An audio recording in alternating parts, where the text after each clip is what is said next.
just imagine how much more handsome we would both be if we had artists to create. We could also imagine parts of our beard ending up in the British Museum.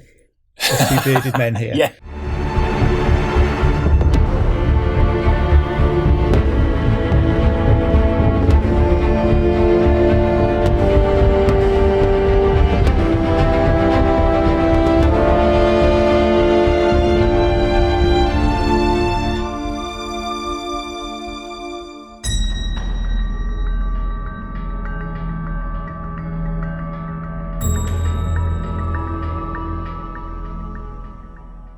Welcome to Echoes of History, Chris. It's fantastic to have you here.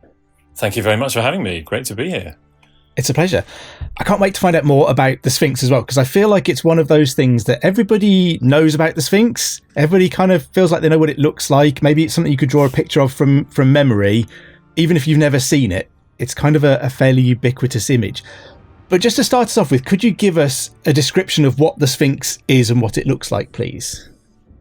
Yes, it is essentially an enormous statue with a lion's body. It's a recumbent lion with four paws out on the ground in front, as it were, its hind legs tucked underneath it, and with the body of a human being wearing a particular kind of headdress, an Egyptian headdress, which we call a nemes.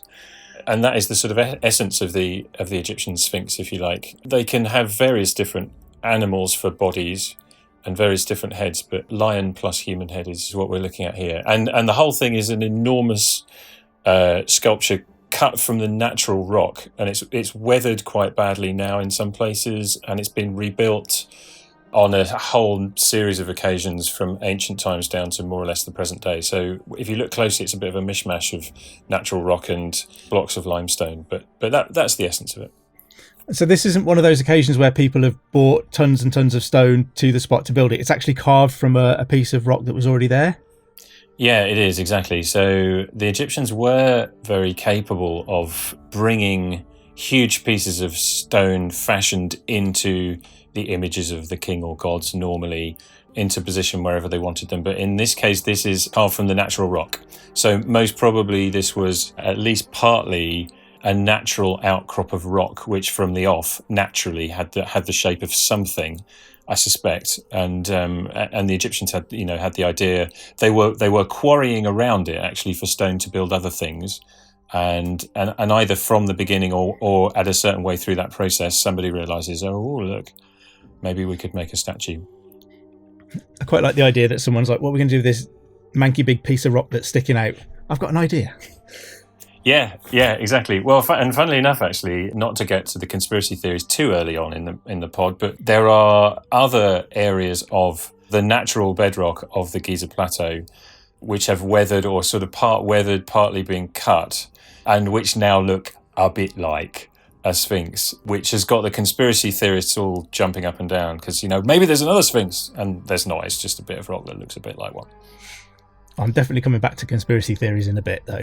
Okay. And in terms of age, when are we talking about for the creation of the Sphinx originally? So the conventional view is that it was cut during the reign of Pharaoh Khafre, who is a pharaoh of the 4th dynasty, the 4th in the sequence in the 4th dynasty. And he reigned somewhere around 2600, 2700 BC. So early on in dynastic Egyptian history, the reason I mention conspiracy theories is because it and indeed lots of the monuments at Giza are, unlike some monuments elsewhere in Egypt, not covered with inscriptions naming the person who was responsible for them. We're sort of not entirely short of inscriptions, but there just aren't that many. And this gives rise to questions over whether it was really built by Khafre, or whether in fact it was built slightly earlier by his predecessor Khufu, or whether, and the upper limit of the speculation is that it's maybe thousands of years older. But the consensus conventional view is that it's coming up to sort of 4,700 years old. Which is pretty old. I mean, it's an impressive thing old, yeah, to still be there as well. Do you have an idea that you could give us of its dimension? So obviously in the game you can clamber all over it, but How big is it for someone who's never been to see it? Could you give us an idea of the scale? It's the size of sort of the sides of it are the size of a 2 or 3 story building. And so if you found yourself on the back, you'd be like a little sort of ant running around rather than a human being, straddling the thing like you would ride a horse. It takes a good 5 or so minutes to walk around it. To give you a sense, that's a sort of leisurely walk in the sunshine around it, but it's a very, very large thing. I quite fancy a leisurely walk in the sunshine around the Sphinx, which I'm sure you've done before, but I haven't. I have done a couple of times, actually. Yeah, I know. I've been very fortunate to be able to do that. It's the area immediately around it, the quarried area, is not accessible to the public most of the time, but for things like TV projects, I've had the chance to go down, which is really, really great because, in fact, it's not difficult, but you're inevitably, because of the way the site is managed, you're sort of led to certain points on the Giza plateau that give you a good view of the Sphinx and a good view of the pyramids and that sort of thing. But it does mean that you don't get to see things from all angles. So when you get to walk around it, you see things, the hindquarters. I mean, nobody's top priority is to see the Sphinx's bum, but it is very interesting, actually. And it is cut very beautifully, actually. The body of the lion with as I say, its hind legs kind of tucked underneath it, and its tail, which is present, curled around the side of its body, around the right-hand side of its body. It's easy to miss those things in just looking at the head and shoulders, basically, which is the much more famous part of it. And of course, if you want to do that thing of going and taking a photograph of yourself sort of in position as if you were kissing it, which is the thing to do, then there is a certain spot you can go to go and do that. And most people go there, take it all in and then go again. And if you do get to walk around, there's a lot to see. Yeah, fantastic. And do we have a sense of what it would have looked like when it was new? If we assume the conventional wisdom, it's about 4,500 years old and it was carved from the rock. Would it have been painted? Yeah, good question. So yes, it would have been. And in fact, there are traces of paint still on it. So I'm not sure to what extent those are visible when you visit. But if you can get up close enough, the flesh of the pharaoh's face is painted as you would expect, in a kind of sort of reddish brown colour, which is the convention in Egyptian art for human or male flesh, I should say. It's different for women. The Nemi's headdress, it seems, was painted as well. This is the same headdress, by the way, that Tutankhamun famously wears in the solid gold death mask. So in that case, the stripes of the headdress, and the Sphinx's headdress is also striped. They aren't always, but this one is striped. In the case of King Tut's death mask, these are made of gold and royal blue lapis lazuli, and there are traces of paint there too. The other thing, of course, is that it has worn. It did have a beard at one point, and fragments of that are here and there. You can go and see a chunk of that in the British Museum if you would like to. There was a uraeus, and then I suppose, as we mentioned at the start, the body is quite badly worn now, and it's been restored. So actually, if you look closely, it is a bit of a mishmash now of eroded limestone and then patches of limestone blocks. And I think we have to assume that originally it would have been cut smooth, and in fact, so where the limestone has weathered, it's interesting. I'm not a geologist, but it's weathered more in certain layers in the rock than in others, which gives it this kind of bumpy kind of surface. And obviously that's the result of wind and perhaps to some extent rain and runoff over the centuries. But it would originally, I think, have been a kind of perfect looking thing, and painted, yes. Yeah. What is a sphinx in Egyptian mythology? Why is it a creature that they would build a statue for there? Good question. We don't know. So Sphinx is common in Egyptian art and more so almost in architecture. Most of the time when you see them, they are statues which are lining things like processional routes. You sometimes get them in pairs. You do get them in pairs. Egyptians are very keen on symmetry, so typically you might have them either side of a doorway or something like that. And then in some cases, you have many of them, dozens and dozens of them, lined up either side of the entrance route to a temple. They don't always take the same form. So, as I mentioned earlier, in this case we've got a lion's body and a human head of Pharaoh. That's not entirely uncommon, but you can also get jackals sometimes involved. Sometimes those are entirely jackal body, jackal head, and sometimes rams. Jackal representing the god Anubis, by the way. So that would be a kind of Anubis has connections with mummification and funerary rites. So that would be in a funerary context. Headed ram sphinxes are connected with the god Ammon, who was the Egyptians' principal god, certainly from the New Kingdom onwards. So they would represent Ammon. There's no consistency, is what I'm heading towards saying here. So there's no sort of rules. And in the case of the Sphinx, things are even sort of stranger in that, again, as I mentioned, we're short of inscriptions, and quite often it's not possible to be 100% confident of identifying a god or goddess on the basis of what they look like, or even on the basis of what they're doing. The clincher is the hieroglyphic inscription, and we don't have those in the case of the Sphinx. Or rather, we don't have inscriptions that are contemporaneous with its construction. What we do have is a little stela, which was erected over 1,000 years later and placed in between the paws, just in front of the kind of chest, if you like. And that refers to the Sphinx as being a composite solar deity. So in this case, it seems to represent some form of the sun god. But the other thing I suppose it's all about it is that it's without parallel. There's no other giant rock cut sphinx like this anywhere else, and it's on its own as well. It's not one of a pair in this case. Although, as I mentioned, there are people that want to see funny lumps of rock as being second sphinxes at Giza. And that inscription on the stela in between the paws, as I mentioned, is from over 1,000 years later, so we can't be absolutely certain. The conception of what the Sphinx was in the New Kingdom in the time of Thutmose IV was the same as it was at the time it was constructed. My hunch is that this was a roughly Sphinx-looking outcrop of rock at a certain point and got fashioned into this. On the one hand, you can try and read loads of meaning into that. I often think actually that, there might have just been a bit more opportunism here and it just looked cool. So they did it. And, and then years later somebody goes, oh, it's the sun god. Yeah, desperately trying to read a big plan into something that was actually, we've got a lump of rock over there. The easiest thing to do with that is to turn it into a sphinx. Yeah, exactly. Yeah, I favour that take on humankind. Take the easiest option. Yeah. So when we talk about the Sphinx, we're talking about this statue, but a Sphinx is kind of a catch-all term for something that is representative of gods and can be a bit of a mashup of animals and humans sometimes. Yeah, exactly. Yeah, absolutely right. So the Sphinx is the big one at Giza.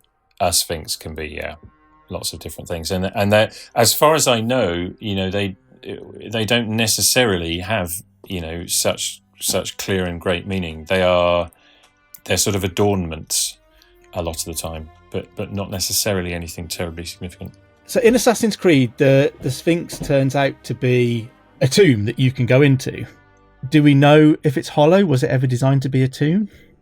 There are cavities within it, but without any clear sort of explanation as to what they are. And some of those at least might have been natural fissures or voids in the rock. Giza is a cemetery, and there are certainly hundreds of tombs there, and indeed the pyramids were tombs. But the Sphinx itself, it seems to have been part of a plan to develop the landscape at Giza under Khafra, if we're right in thinking that. And so Khafra has a pyramid. It's the middle one of the three main pyramids. That pyramid is connected to what we imaginatively call a pyramid temple, which is a little cult building directly next to the pyramid on the east side, on the east face. A causeway then leads down the plateau. The plateau slopes downwards, eastwards towards the Nile. And at the base of that causeway is what we call a valley temple. That's part of the standard pyramid complex by this point. The Sphinx is sort of next to the bottom end of the causeway, And directly in front of it and directly next to the Valley Temple of Khafra is another temple, which we call imaginatively the Sphinx Temple. And that all seems to have been part of a unity. So if that's right, then the Sphinx and its temple is connected to Khafra's burial place, cult place, all the buildings that were provided for his funeral and his afterlife. But other than that, the Sphinx itself is not a tomb, and in what way it's connected to Khafra's funerary cult is not clear. Yeah, and I guess if it was a much more opportunistic thing, that it happened to be a piece of rock that looks something like that anyway, it's less likely to have been carved specifically to be there to act as a tomb. It's kind of a decoration maybe rather than a functional building. Yes, I think, I think so. Like I say, I mean, there are these voids there which have got people very excited, but there's no clear function to them. They are not cut chambers, as such. They are just spaces. And so, you can read what you want to into that, but it was very possible that there's nothing to it at all. And the other thing in Assassin's Creed that you come across is a stone tablet that suggests that the Sphinx represents a pharaoh. So maybe Khafra, if it's attached to his pyramid kind of thing. Could there be any mileage in that? Could it be a representation of the face of a pharaoh, or is that reading too much into it? No, it's not. No, and in fact, the conventional view is that it is the face of Khafra. Again, that's based on the fact that the Sphinx and the temple appear to have been a part of a grand design for that part of the Giza Plateau, and that grand design we attribute to Khafra. So if it's anybody, it's him. And, colleagues of mine have tried to look very closely at the face, and, scans have been done of the face, and those have been compared to known statues of Khafra. There's a very famous one which was in fact found in the Valley Temple, now in the Egyptian Museum. And there are people that say, oh yes, it's Khafra's face, and then there are other people that say, no, it's not Khafra's face, it's somebody else's face. Maybe it's Jedafra, his immediate predecessor, or maybe it's Khufu. Lots of Egyptologists, me included, will tell you that very few statues are ever attempts to capture the likeness of anyone. They're just idealized images. So even if it was intended to be the image of Pharaoh Khafra, there's no way. I don't think it's a very safe way of doing it to look at other statues and say, oh look, it looks the same, must be him. Yeah, and I guess, as a medievalist, you look at medieval art, and quite often that is an idealized version of what a king should look like. It's not necessarily meant to be facially representative of exactly what he looked like. What they're giving you is the ideal picture of a king. Right, exactly. Yes, exactly. Yeah. Just imagine how much more handsome we would both be if we had artists to create. We could also imagine parts of our beard ending up in the British Museum. Two bearded men here. Yeah, exactly. Yeah. So you've mentioned, I probably need to get into this idea that there are lots of theories about what it was. So it seems like you think it was kind of an opportunistic use of a lump of stone that was there and was almost the right shape anyway. But what are some of the kind of wilder theories about what it was and how it came to be there? The one that is the go-to for everybody is that it is in some way connected with a lost hall of records, which is underneath the Sphinx, which preserves all the knowledge of a lost ancient civilization.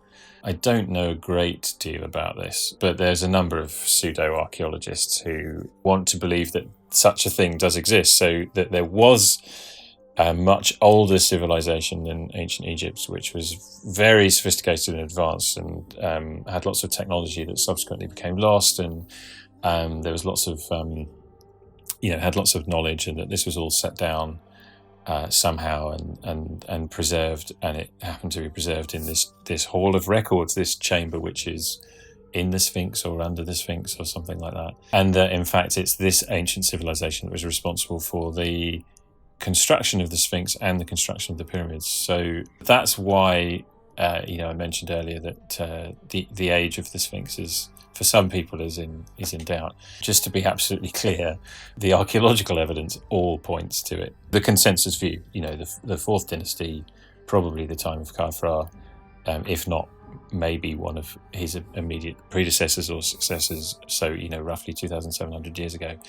But that idea doesn't seem to want to go away for people that want to believe it. So despite the fact that there is no chamber, and all sorts of investigations have been done in and around looking for it, and there are cavities, and there are, of course, tombs cut all over the Giza plateau, including subterranean tombs cut into the rock.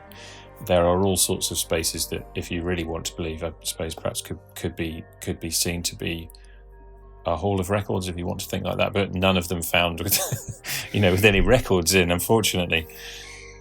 But why let evidence get in the way of a really good story? Yeah, right. Yeah, exactly. I think it's one of those things. It sounds like it's the idea that there is a version of the Library of Alexandria that's still there, waiting to be found. That all of this stuff isn't lost somehow, and we might one day get to it. And it's also got lots of elements of the Indiana Jones to it, hasn't it? That there is this mythological stuff hidden somewhere, if only we could find it. Yeah, exactly. It seems to me that part of the thrill of archaeology and of ancient Egypt is the idea of something being hidden and then that thing being revealed. And obviously, the more interesting that thing is, the better. Digging up a pencil sharpener or something is not terribly interesting. Digging up something blingy like gold is very exciting. And I think the discovery of the tomb of Tutankhamun, which is almost too good to be true, is a large part of the reason why Egyptology is so popular with people. But I suppose if it's not sort of bling and treasure, then the other thing that people are interested in is knowledge. Yeah, and for some reason, this idea that there's this secret, hidden mystery, all words like that attach to this sort of stuff. The idea that those things could exist if only we could find them, or unlock the mystery. It's sort of like the Da Vinci Code plays on that, doesn't it? And Indiana Jones, like you say. And from time to time, that stuff does actually happen. Metal detectorists might come across a hoard of golden coins. Howard Carter digs up an intact tomb of Pharaoh that's absolutely full of golden treasure. The thing with the Hall of Records thing is that it's always the wrong way of doing archaeology, of course, to have it in mind, have the thing that you want to find in mind, and then look for that. Archaeology works the other way around. You go to the place and you see what's there, and then you interpret it. And at Giza, an awful lot of seeing what's there has been done, and as boring as it might be for people who want a Hall of Records, it's not there. I think it's interesting how all of the space into which we don't know for certain can be filled with all of these various things. And I guess things like, the pyramids, there are still spaces in the pyramids that we don't know what they are. We know there's spaces there, but we don't know what they are. And I guess all of that plays into this idea that there is still much more to be found out, and it could be this or it could be that. Yeah. Absolutely right. Yeah. That is the problem. It's where you've got those gaps. There are voids in the pyramid. It's a funny situation.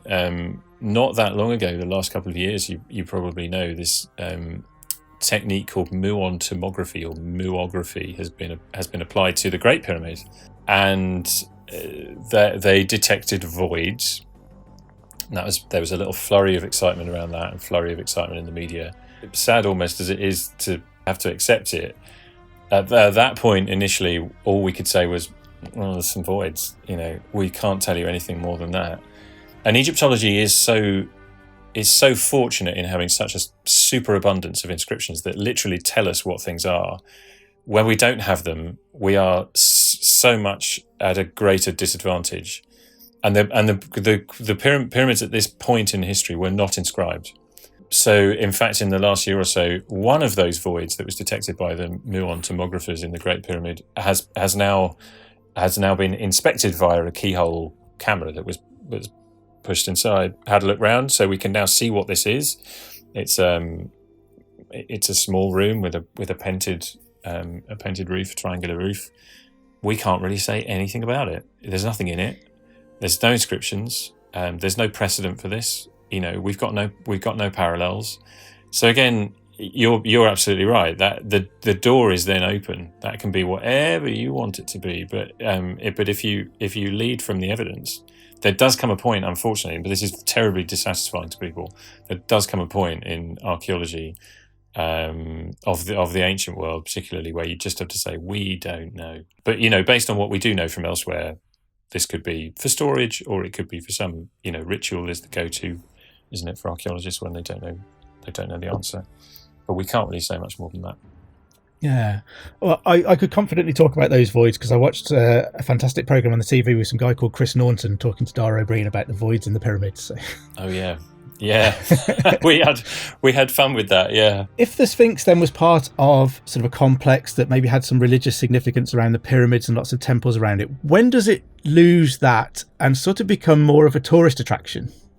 Oh, that's a really great question. If we follow the consensus view and the Sphinx and those pyramids are cut in the 4th dynasty as royal tombs and associated buildings, Giza, then you're absolutely right, has a life of its own that is still going. So that stela that I mentioned, for example, which is between the paws of the Sphinx, erected by Pharaoh Thutmose the Fourth of the 18th dynasty, who reigned in something like 1400 BC, so well over 1,000 years after we think the pyramids were built. Basically what that stela says is it's a legitimizing tool for Thutmose IV, who we deduce must have had some reason for feeling threatened as pharaoh. And he tells us that he went to have a snooze by the Sphinx at a certain point, and the Sphinx was completely covered in sand at this point, or not, or almost. And the Sphinx visits him in a dream and says, "Look, mate, if you can just clear the sand from around me, then I'll make you king." And that's, hey presto, that's what happens. So he's the legitimate king. But of course, by the by, it shows us that the Sphinx had sanded up, and there is other activity at the site. There was a little temple built close to the Sphinx in the time of Amenhotep II, predecessor of Thutmose IV. So there was an interest. And then, I'm skipping through history very rapidly here, but you've got a whole spate of new tombs being cut around the causeway of Khafre and elsewhere in the 26th dynasty. So the site is still very much in use as a sacred space and as a cemetery site at this point. And of course, I suppose crucially, at that time, religious beliefs are not the same, but it's still basically the same, paganism, the same pantheon of Egyptian gods. There is obviously a change at the point at which paganism is supplanted by Christianity in Egypt, and then subsequently by Islam. But the pyramids and the Sphinx never stop being something that people want to go and see. So even when the site was still in use as a cemetery, a sacred place for the worship of pagan gods, I think we can imagine that people might have gone there for those reasons, in order to be pious and religious. It's almost like a pilgrimage site in ancient Egypt. Yeah, I think. In fact, Giza comes to be supplanted that way by Saqqara, which is another pyramid cemetery site slightly further to the south, which is there's much more activity there in later times. It's closer to the ancient city of Memphis. It may be, could be that that's at least a part of the explanation for it. But I think, that probably even in times when people were still visiting sites like this for religious purposes, they can't have failed also to have done the equivalent of taking a selfie of themselves, in front of the pyramid. And it would have been, I think you've got to assume it would have been a thing to do to go and see them. And certainly that even beyond the point at which they still hold any religious significance for people after paganism has died out, they do very much become something that people want to go and visit. And that's true of medieval Arab writers and then in later times European and other visitors as well. I guess the crucial changeover point really is that point at which its religious significance alters. But I suspect that there's, the idea of wanting to go and just gawp at them has never gone away. Yeah. And I guess that fact, that continued finding of a reason to go there is part of the reason why they survive so well, because they might lose the immediate significance, the reason for which they're created, but they're still a thing to go and see, to blow your mind. Yeah, that's true. That is true, and yet, although it is the case that monuments get dismantled from time to time, not the pyramids. So sometimes monuments get dismantled in places where, let's say, sort of in a sacred space where the area in which you can build is very restricted. So if you want to build a temple and there's already a temple in the way, or there's not enough space, then you might dismantle somebody's temple and build your own. Sometimes they were recycling stone. But I guess the main reason why the Great Pyramid is never dismantled is that it would have just been too difficult. Apart from anything else, there might have been somebody saying, hey, let's not dismantle that because, good money for the locals in terms of tourism and that sort of thing. Undoubtedly, I sound like I'm joking, but that would undoubtedly have been true. But more than anything else, I think it would have just been too difficult. Some those blocks would just be too difficult to move. And the Giza pyramids are so solidly built, they haven't really needed any help to survive. And it's worth pointing out as well that the outermost layer of stones were removed, and so we're told, partly used for the construction of medieval Cairo. So, whoever was doing that certainly didn't care that the outer casing was coming off. They just wanted the building materials. But they obviously didn't go further, and like I say, my guess would be maybe there was some sort of pride in it, or some sense that, well, these are too important. But I suspect it might also just be that it's just too difficult. Yeah, so if you want to be remembered for eternity, just build a monument that's far too difficult for anyone to get rid of. Yes, exactly, yes. And I guess the Sphinx, there's not so much the option to dismantle the Sphinx in the sense that it's carved from a solid piece of rock. It's not constructed there. Yeah, exactly, yeah. Removing any part of that would have involved actually cutting stone. And when people are recycling building material, that's what they're trying to avoid, is cutting stone. What they want to be able to do is just lift a ready-made block out of a temple wall and move it somewhere else to build something else. So there's a story that the Sphinx has no nose because of Napoleon. Is there any truth in that, or is that up with Napoleon firing his cannons at the pyramids as not quite true? There is no truth in it. No. And fortunately, because some of those travellers we're talking about who visited Egypt to go and see the sites, and did so before Napoleon's armies arrived, made drawings of the Sphinx, and although they are of sort of varying degrees of accuracy and realism, they make it very clear that the nose was missing before that point. So it's it's not a very nice story. It's an unpleasant story, but it's not true. Yeah, fair enough. And thank God that no one is ever relying on my drawings of historical monuments to know what they look like, because I can't draw to save my life. So. Neither can I. And I've had to do drawing as part of my work in some cases. No. Does the Sphinx does it have constant maintenance? Does it need restoration? How long could we expect it to last if in its current state? Oh, that's another really good question, Matt. You're full of really, really great questions. It's almost like you know what you're doing. I wouldn't go that far. Don't let news of that get out. No, sorry, that sounded really awful and mean. No, of course. No. I'm trying to say you're the pro here, of course. It reminds me that I was at, I think it was actually Dashur, which is another of these pyramid sites, a little while ago, and I found myself with time on my hands and looking quite closely at some of the blocks that were used to build actually a minor pyramid, and a similar era, by the way, just slightly older than the Giza pyramids, built during the reign of Pharaoh Sneferu, we think, first king of the 4th dynasty. And these exhibit those same weathering patterns, where some parts of the limestone have weathered more quickly than others. So it's as though, you can imagine in the natural rock, layers are deposited over time.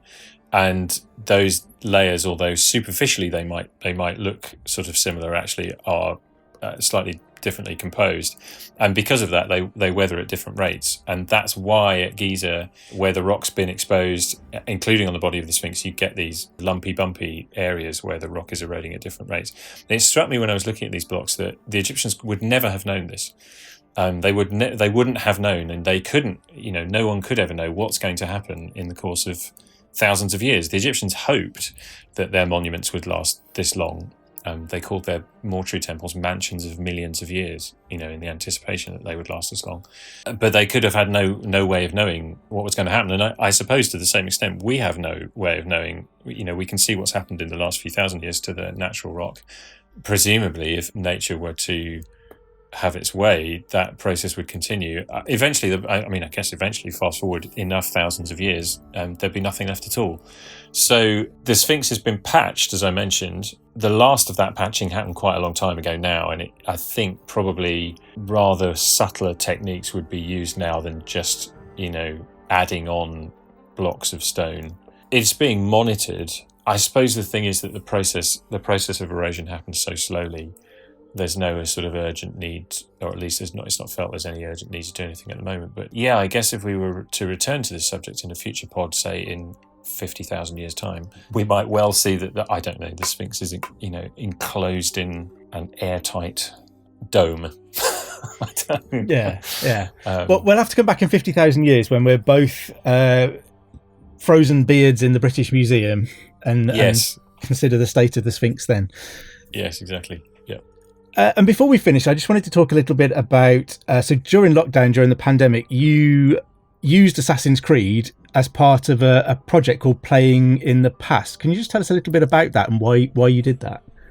Yeah, gosh, that was unexpected and extraordinary experience. Essentially, I was writing a book about Cleopatra, a book for children about Cleopatra, and the illustrator needed a kind of needs some visual references for what Alexandria would have looked like. Most of the story of Cleopatra on the Egyptian side, anyway, is set in Alexandria, and we know a certain amount about Alexandria and its buildings, and can imagine what it might look like. And I knew there was a guy called Jean-Claude Golvan, an Egyptologist and artist who is very well known within Egyptology, but published a load of reconstruction paintings of sites. And I had those in mind, and I wanted to find some of those to be able to send to the illustrator. This is in lockdown, so I was just, in fact, at my dad's house looking after him with an internet connection but no library, and Googling, reconstructions of Alexandria, and this game, Assassin's Creed Origins, kept on coming up, and I was thinking, well, this is no good to me because I'm not a gamer and I don't have the game, and I'm on a Mac, I can't get the game. And I got kind of frustrated enough with this in the end that I just sort of yelped on Twitter, can somebody help? I just need to get some images.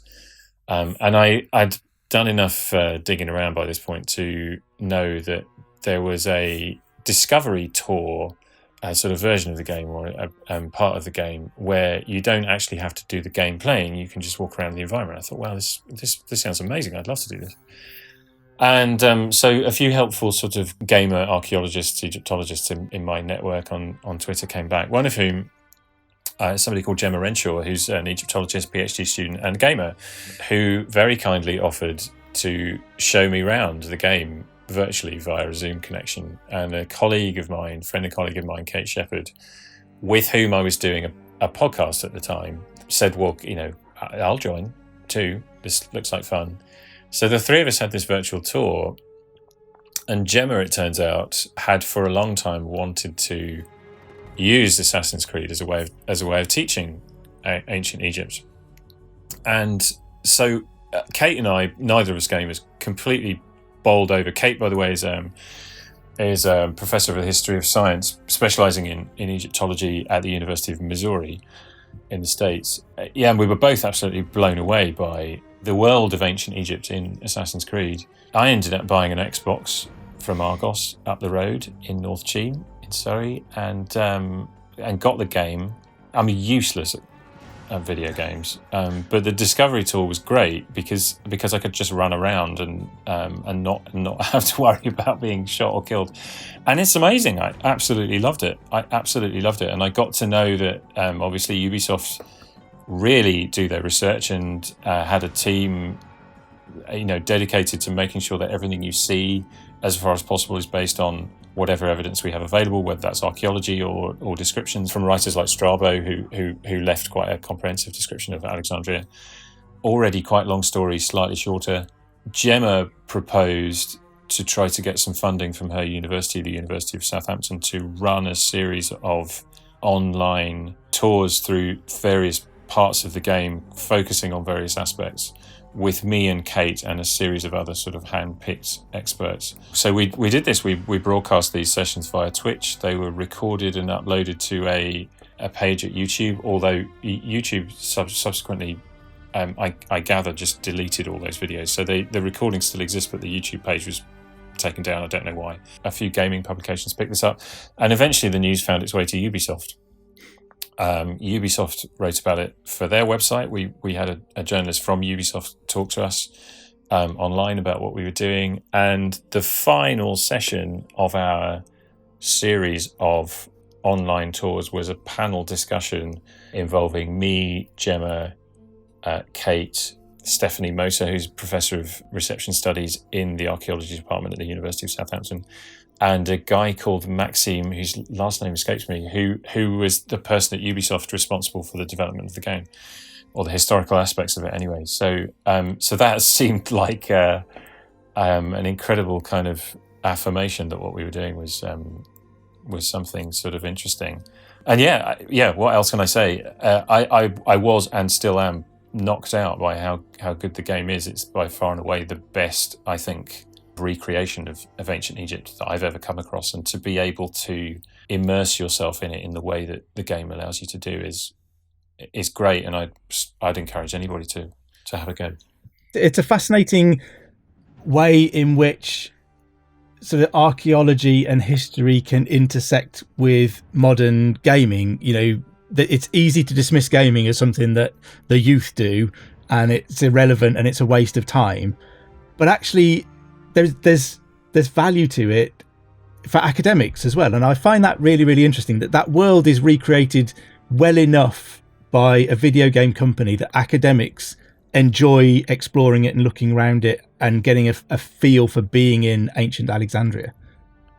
Yeah, absolutely. I think Alexandria is where Origins is at its best, actually, because, and I've given lectures on Alexandria since, so little of the archaeology survives. So, you know, we're really dependent on Strabo's descriptions, and then, you know, what we can sort of say about the development of the city since ancient times. It sort of shrinks and it moves a bit in the medieval period, and then it gets completely swallowed up by modern Alexandria from the late 19th century AD onwards. But there's very little to show people, and in archaeology and Egyptology, we're very accustomed to being able to show people sites and monuments. You know, Egypt is a very, very visual culture. You know, and there's always tons of stuff. You know, whether it's a temple or a pyramid, or, you know, houses even, or just, you know, brightly painted objects of various kinds. There's always stuff to show, and Alexandria kind of breaks that rule, if you like. It's really hard to show people what there is.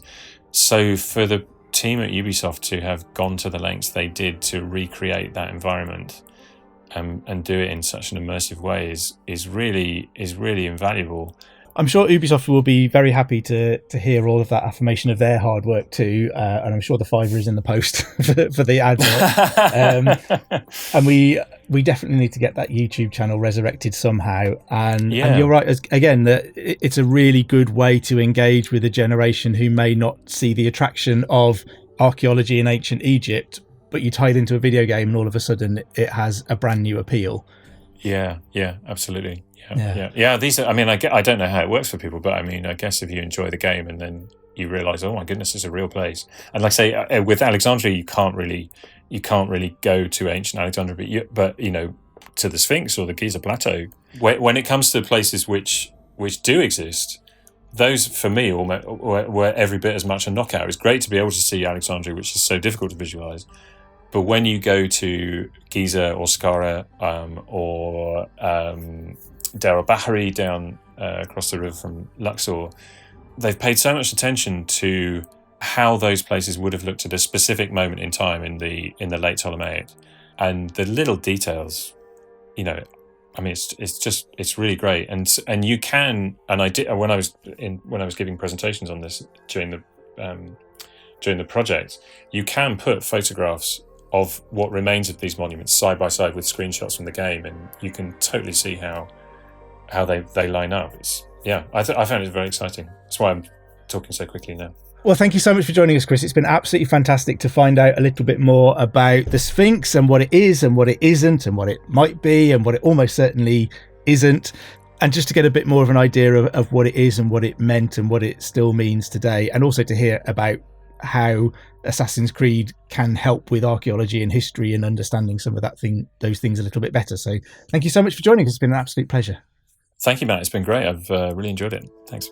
Thanks for watching Echoes of History. If you enjoyed this video and want to learn more about the real history behind the Assassin's Creed games, then subscribe for more episodes.